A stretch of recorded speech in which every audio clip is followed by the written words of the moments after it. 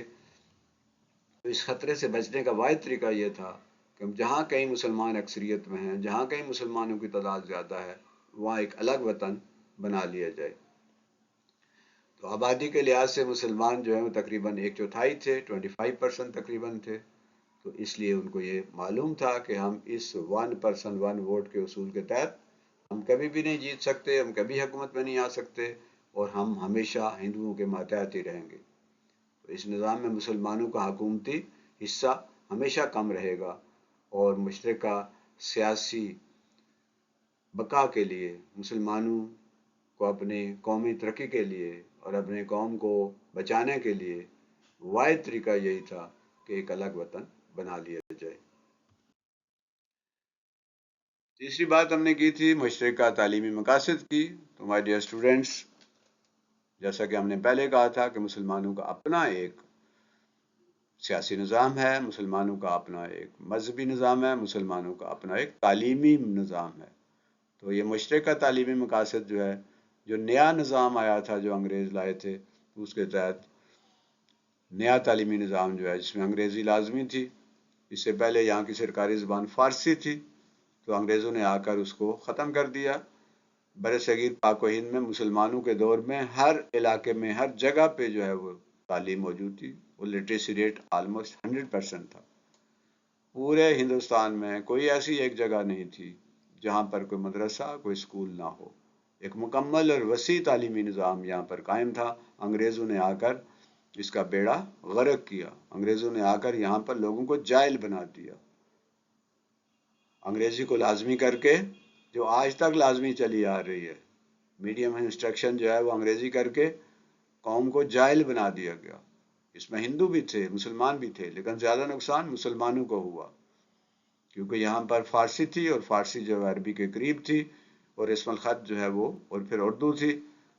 تو انگریزوں نے جب آ کر انگریزی کو لازمی قرار دے دیا، تو ہندوؤں نے تو فوری طور پر انگریزی جو ہے وہ پڑھنا شروع کر دی، اور وہ مسلمانوں سے آگے نکل گئے، جبکہ مسلمان انگریزی کو ناپسند کرتے تھے، اور انہوں نے انگریزی تعلیم حاصل نہیں کی، اور وہ پیچھے رہ گئے۔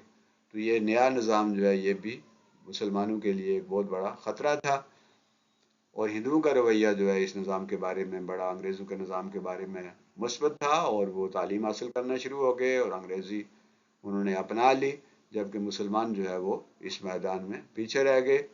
اور مسلمانوں کا ظاہر ایک رد عمل تھا، کیونکہ ان کا جو نظام تھا، ایک جب عربی کو اور فارسی کو اور اردو کو ختم کر دیا گیا، تو مسلمان جو ہیں ان کے اندر ایک ری ایکشن پیدا ہوا، رد عمل پیدا ہوا، جس کے نتیجے میں مسلمان تعلیمی میدان میں پیچھے رہ گئے۔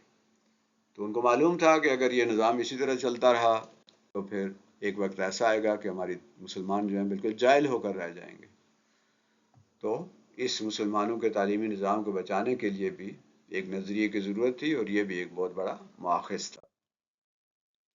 مشترکہ معاشی مقاصد، معاش کہتے ہیں اکنامی کو، کیسے روپیہ کمایا جاتا ہے اور کیسے اسے خرچ کیا جاتا ہے، یہ جو مضمون ہے اسے معاشیات کہتے ہیں۔ تو مسلمان بہت معاشی میدان میں پیچھے رہ گئے۔ ایک وقت ایسا تھا جب مسلمانوں کے پاس اقتدار تھا، جب مسلمان جو ہیں وہ ہر جگہ حکومت میں تھے، جب مسلمانوں کے پاس اختیار تھا۔ ظہیر الدین بابر سے لے کر بہادر شاہ ظفر تک مسلمانوں کی حکومت رہی ہے، اور اس حکومت میں مسلمان جو ہیں وہ صاحب حیثیت تھے، صاحب علم تھے، ان کے پاس مال و دولت کی کمی نہیں تھی، لیکن انگریزوں نے آ کر اس سارے نظام جو ہے اس کا بیڑا غرق کر دیا۔ 1857 کی جو جنگ آزادی تھی، جس میں انگریزوں کے خلاف، جو انگریزوں کی کمپنی تھی ایسٹ انڈیا کمپنی، اس کے خلاف جو مسلمانوں نے کوشش کی، جہاد کیا، جسے جنگ آزادی کہتے ہیں، اس میں کچھ ہندو بھی شامل تھے، لیکن جنگ آزادی جب ناکام ہوئی تو انہوں نے سارا ملبہ اور سارا الزام جو ہے وہ مسلمانوں پر کو دے دیا، مسلمانوں کو اس کا مجرم قرار دے دیا گیا، اور ہندوؤں نے یہ تاثر دیا کہ ہم تو پہلے مسلمانوں کے ماتحت تھے، مسلمانوں کے غلام تھے، اب انگریزوں کے ہمارے لیے کوئی فرق نہیں پڑا، صرف حکومت میں کچھ لوگوں کی تبدیلی ہوئی ہے۔ اصل میں چونکہ آپ نے مسلمانوں سے حکومت چھینی ہے، اس لیے یہ جتنی تحریک چلی ہے آزادی کی وہ صرف مسلمانوں نے چلائی ہے، لہذا انگریزوں نے مسلمانوں پر ظلم و ستم کے پہاڑ توڑ دیے، مسلمانوں کو پھانسیاں دی گئی، ان کو توپ کے منہ کے ساتھ باندھ کر توپیں چلا دی گئی، پھانسیاں جو ہے ختم ہو گئی، پھانسی گھاٹ ختم ہو گئے، تو درختوں کے ساتھ لٹکا لٹکا کر مسلمانوں کو مارا گیا، قتل کیا گیا، گولیاں ماری گئی، کالا پانی جو ہے اس کی سزائیں دی گئی۔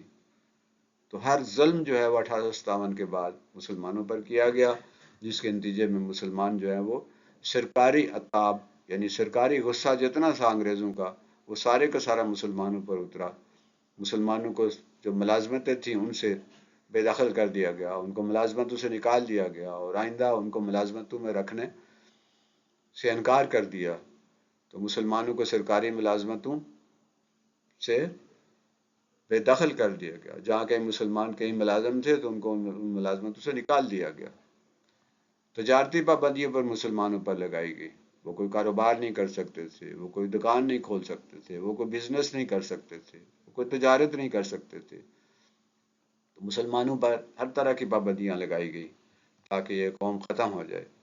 اور پھر ہندوؤں نے انگریزوں کا ساتھ دیا اور انگریزوں نے ہندوؤں کی سرپرستی کی، مسلمانوں سے دشمنی اور ہندوؤں کی سرپرستی کی، ان کی مدد کی، ان کو سرکاری ملازمتیں بھی دی اور ان کو آگے بھی بڑھایا، ان کو تعلیم کے مواقع بھی فراہم کیے، تو اس کے نتیجے میں مسلمان جو ہے معاشی لحاظ سے بہت پسماندہ ہو گئے۔ اس معاشی تباہی نے مسلمانوں کو ایک مشترکہ معاشی بقا کے لیے ایک پلیٹ فارم پر جمع کرنے پر مجبور کر دیا۔ مسلمانوں کو معلوم ہو گیا کہ اگر ہم اس ہندوستان میں رہے ہندو کی اکثریت کے تحت تو معاشی لحاظ سے بھی ہم تباہ ہو جائیں گے، ہم غریب سے غریب تر ہوتے جائیں گے اور ہمیشہ جو ہے وہ ہندوؤں کے دست نگر رہیں گے۔ مشترکہ ثقافتی مقاصد جو تھے وہ بھی اس نظریے کی بنیاد بنے۔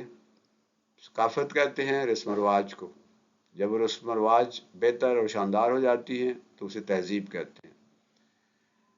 اردو جو ہے وہ مسلمانوں کی قومی زبان تھی، مسلمانوں کی مشترکہ زبان تھی اور اس کا رسم الخط جو ہے وہ عربی کی طرح کا تھا، فارسی کی طرح کا تھا، تو ہندوؤں نے اس کے خلاف بھی تحریک شروع کر دی، زبان جو ہے وہ اور رسم الخط جو ہے یہ ہندوؤں نے بھی اور انگریزوں نے بھی اس کے خلاف اردو کے خلاف جو ہے وہ قانون بنا دیا۔ اس اردو کے خلاف ان کا رویہ بڑا منفی تھا اور ہندوؤں نے یہ مطالبہ کر دیا کہ ہندی زبان جو ہے اس کو دیوناگری جو رسم الخط ہے اس میں لکھا جائے۔ ہندی جو ہے وہ اردو کے بہت قریب ہے، ہندی اگر کوئی بندہ بول رہا ہو تو ہم بہت زیادہ تقریباً 90% ہندی جو ہے ہمیں سمجھ آ جاتی ہے، لیکن رسم الخط جو ہوتا ہے دیوناگری رسم الخط وہ ہندی جس زبان میں لکھی جاتی ہے وہ بالکل بھی سمجھ نہیں آتا۔ حکومت نے بھی اس کی سرپرستی کی کہ ٹھیک ہے بھائی یہ رسم الخط جو ہے دیوناگری ہونا چاہیے، تو اردو جو ہے اس کو ختم کر دیا گیا۔ اردو کے خلاف ہندوؤں نے نفرت کا اظہار کیا، جن جن صوبوں پر ہندوؤں کی حکومت بنی وہاں سے اردو کو نکال دیا گیا اور دیوناگری جو زبان ہے اس کو رائج کر دیا گیا۔ تو نتیجہ اس کا کیا نکلا کہ ہندی کو مسلط کرنے کے مطالبے نے ثابت کر دیا کہ متحدہ ہندوستان میں مسلم ثقافت بالکل محفوظ نہیں ہے۔ یہ ہے دیوناگری رسم الخط جو بڑا عجیب و غریب ہے اور یہ لیفٹ ٹو رائٹ لکھا جاتا ہے اور بالکل بھی سمجھ نہیں آتا، اور بالکل ہی جو عربی یا فارسی کا جو رسم الخط تھا جو صدیوں سے یہاں رائج تھا اس کے بالکل الٹ تھا، خلاف تھا۔ تو جب ہندوؤں نے یہ مطالبہ کیا تو مسلمانوں کو یہ سمجھ آ گئی کہ اب تو ہماری بقا جو ہے ناممکن ہے اور یہ ضروری ہے کہ ہم ایک الگ وطن جو ہے وہ قائم کریں۔ اس کا حتمی نتیجہ کیا نکلا؟ مختلف جو راستے تھے، جو منزل تو ایک ہی تھی، یعنی مذہبی شناخت کو خطرہ تھا مسلمانوں کو کہ ہمارا مذہب جو ہے وہ ختم ہو جائے گا، مٹ جائے گا۔ سیاسی اقلیت کا خوف تھا کہ 75% اس سے بھی زیادہ ہندو ہیں تو ہم تو تعداد میں بہت کم ہیں، جب بھی حکومت بنے گی تو ہندوؤں کی بنے گی اور ہم ان کے ماتحت زندگی گزارنے پر مجبور ہوں گے۔ اور ہندو ذہنیت کا آپ کو معلوم ہے جس کے بارے میں کہا جاتا ہے بغل میں چھری منہ میں رام رام، یعنی منہ میں رام رام کریں گے، رام ان کا اللہ ہے، ان کا خدا ہے، وہ رام رام کرتے ہیں، بظاہر بڑے میٹھے ہوتے ہیں، لیکن جب ان کو موقع ملتا ہے وہ چھری آپ کے پیٹھ میں گھونپ دیتے ہیں۔ تو یہ خطرہ تھا، تعلیمی اقدار کو بھی خطرہ تھا کہ ہمارا تعلیمی نظام جو مٹ کر رہ جائے گا، مسلمانوں کا جو تعلیمی نظام ہے وہ ختم ہو جائے گا، اور معاشی استحصال جو ہے، جب ہندو اکثریت میں ہوں گے، اقتدار میں ہوں گے، بزنس میں وہ ہوں گے، سرکاری ملازمتوں میں وہ ہوں گے، بڑے بڑے افسر ہندو ہوں گے، وہ تھے بھی اس وقت، تو یہ معاشی استحصال کے خطرے سے بچنے کے لیے بھی یہ پاکستان ضروری تھا۔ ثقافتی اور لسانی تعصب، کہ ان کا جو ثقافت ہے ہندو ثقافت، اور لسان یعنی زبان جس کو کہتے ہیں، ظاہر ہے اردو کے خلاف انہوں نے پوری ایک تحریک چلائی اور اردو سے نفرت کا اظہار کیا، تو مسلمانوں کو یہ خطرہ تھا کہ ثقافتی اور لسانی تعصب کا مظاہرہ کرتے ہوئے ہماری جو ثقافت بھی ختم ہو جائے گی، ہمارا تہذیب و تمدن مٹ جائے گا، اور ہماری جو زبان ہے اردو وہ بھی ختم ہو کر رہ جائے گی۔ تو اس کے نتیجے میں یہ ضروری تھا کہ ہمیں پاکستان ناگزیر تھا، پاکستان جو ہے وہ لازمی تھا، اور اس کے لیے ایک قوم کے بجائے، یعنی ہندوستان میں رہنے والے سارے ہندوستانی نہیں ہیں، بلکہ یہ دو قومیں ہیں جن کا رہنا سہنا طریقہ، جن کا عبادت کا طریقہ، اور جن کا نظام جو ہے وہ ثقافتی ہو یا تہذیبی ہو یا سیاسی ہو، مذہبی ہو، تعلیمی ہو، یہ سب ہر لحاظ سے مختلف ہے، اور یہ دو الگ الگ قومیں ہیں، اور قومیں کسی علاقے میں رہنے کی وجہ سے نہیں بنتی، قومیں جو ہیں وہ ایک تہذیب و تمدن اور ایک مذہب اور ایک زبان کی بنیاد پر بنتی ہیں۔ تو اس لیے اگر ہم اس تاریخ کو دیکھیں اور ماضی میں جھانکیں تو ہمیں محسوس ہوتا ہے کہ قیام پاکستان ناگزیر تھا، پاکستان ضروری تھا، اگر پاکستان نہ بنتا تو مسلمان مکمل طور پر ختم ہو جاتے۔ تو ان 5 محرکات نے مل کر بر صغیر کے مسلمانوں کو یہ باور کروایا کہ ان کی بقا صرف ایک الگ اور آزاد ریاست میں ہے۔ یہ ایک شعوری کوشش تھی، ایک سوچی سمجھی کوشش تھی، ایک شعوری جدوجہد تھی، جس کے نتیجے میں یہ دو قومی نظریہ، ٹو نیشن تھیوری یا آئیڈیالوجی آف پاکستان بنائی گئی، اور اس کے نتیجے میں، جدوجہد کے نتیجے میں، کوشش کے نتیجے میں، قربانیوں کے نتیجے میں پھر یہ ہمارا ملک پاکستان بنا۔ نظریہ پاکستان، جیسا کہ ہم نے شروع میں کہا تھا کہ یہ مملکت خدا داد پاکستان جو ہے اللہ کی دی ہوئی مملکت ہے، اس کی روح ہے، اس کی جڑ ہے۔ تو نظریہ پاکستان کی حیثیت پاکستان کے وجود میں روح کی مانند ہے، جس کے بغیر پاکستان کے قیام کا کوئی تصور نہیں کیا جا سکتا تھا۔ تو نظریہ کیا تھا کہ ہم مسلمان ہیں، پاکستان کا مطلب کیا، لا الہ الا اللہ۔ تو یہ نظریہ جو ہے اس کی بنیاد پہ پاکستان بنا، اور آئندہ اگر پاکستان قائم رہے گا، پاکستان اگر ترقی کرے گا، تو اس کی بھی بنیاد نظریہ پاکستان ہی ہوگی۔ اگر ہم نے نظریہ پاکستان جو ہے اس کو بلا دیا، اگر ہم نظریہ پاکستان کو پیٹھ کے پیچھے ڈال دیا، اگر ہم نے اس کو نظر انداز کر دیا، اگر ہم نے اس کی بقا، اس کی ترقی کو، اس کے لیے کوشش نہ کی، اگر ہم نے اپنی نئی نسل کو یہ نظریہ جو ہے نہ سمجھایا، تو پاکستان جو ہے وہ آگے نہیں بڑھ سکے گا، پاکستان کا پھر باقی رہنا بھی ممکن نہیں ہوگا۔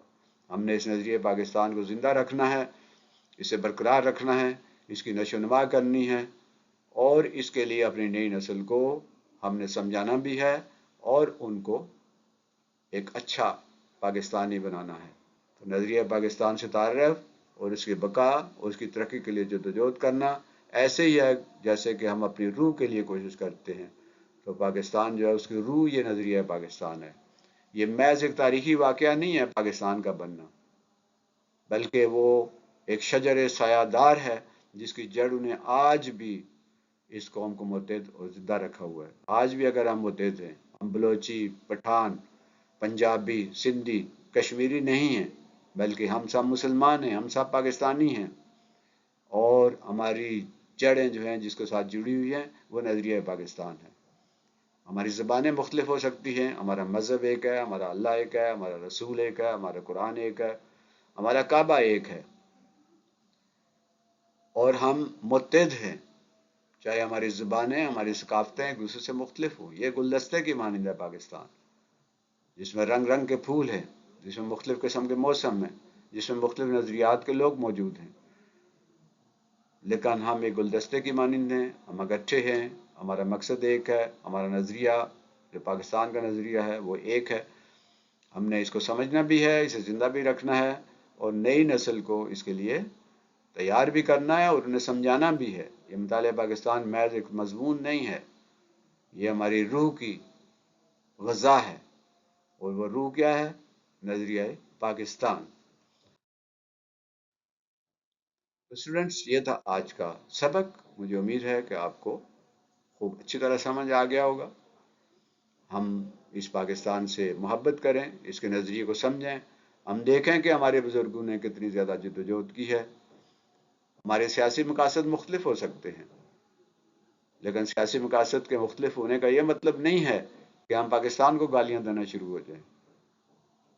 ہمارا اگر کسی سے اختلاف ہے، کسی حکومت سے، سیاسی پارٹی سے، کسی جنرل سے، کسی سے بھی اختلاف ہے، تو وہ اختلاف اس شخص کے ساتھ ہے، اس ادارے کے ساتھ ہے۔ پاکستان ہوگا تو ہم سب ہیں، پاکستان ہے تو ہم موجود ہیں۔ ہم نے پاکستان کو گالی نہیں دینی، ہم نے پاکستان کے خلاف جو ہے وہ بات نہیں کرنی، ہم نے پاکستان کو بدنام نہیں کرنا، بلکہ اس نظریے کو مضبوط کرنا ہے، اس کو ترقی دینی ہے، اس کو آگے بڑھانا ہے، اور نئی نسل کو اس سے آگاہ کرنا ہے۔ یہ تھا آج کا سبق جو نہایت ہی اہم تھا۔ اللہ ہمیں سمجھنے کی اور عمل کرنے کی توفیق عطا فرمائے۔ وما علینا الا البلاغ المبین۔ اگلے سبق تک اللہ حافظ، فی امان اللہ۔